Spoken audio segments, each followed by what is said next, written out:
So, sa mga nagtatanong nga pala kung paano gamitin tong elevator. So, kung paakyat kayo, dito yung pipindutin nyo. And then, kung pababa, is dito naman. So, ayan. Tapos, hintayin nyo magbukas kung anong floor kayo. Ayan. So, dito na tayo. Ayan.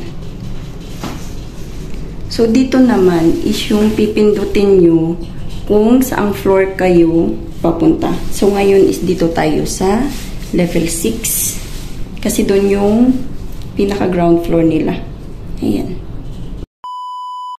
So, dito naman guys is yung kung saan kayong floor. So, nasa 32 floor kami.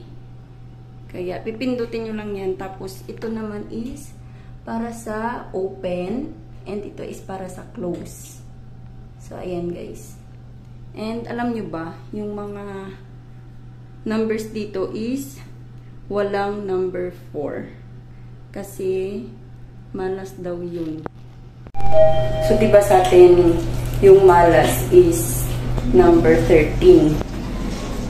So, dito naman sa kanila is yung malas, yung number 4.